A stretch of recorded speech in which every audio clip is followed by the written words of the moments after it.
Yep. What brings me here today in the shop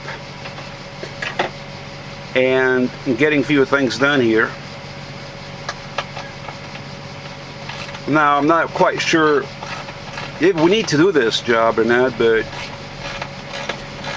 well, I'm just hanging out right now. Just got in this place and they were nice enough to get me in.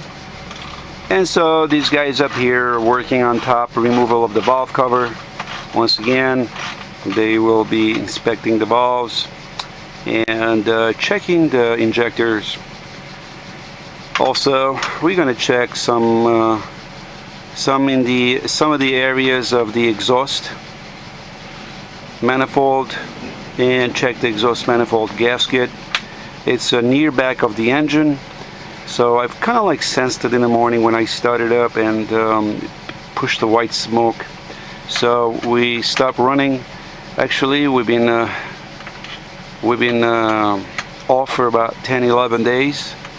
So that's kind of hurting me actually. And so we're gonna get this truck inspected and look at the some of the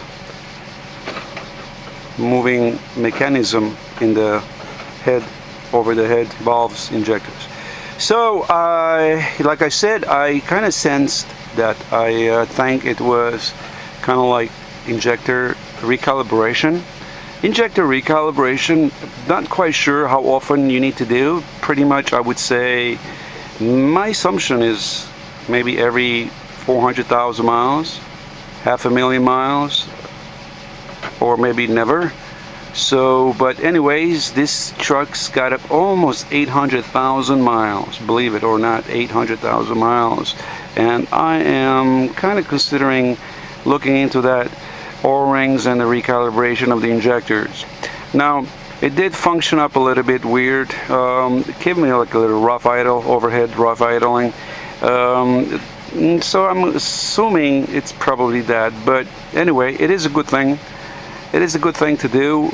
Just you get it out of your way. So when you have decent moving objects that functions within the head, and the head is very important, it's part of the engine, and you want to make sure that all the recalibrations are done and the O-rings are replaced, because it was blowing some white smoke actually at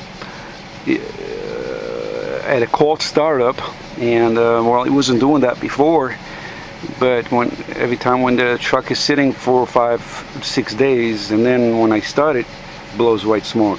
So I did sense the white smoke several times, but this time I'm going to have to get it fixed. Well, it doesn't cost much, but I'm not paying for it, so which is a good thing. Anyway, that's 1, 2, and 3. So 3 things that we're going to be accomplishing today. But what am I going to do, right? I have to get this thing done. It's only me. Who else is going to do it? I live in it, I work in it, I sleep in it. So it's my job to make sure that this is done, and then we'll move forward, and that's it.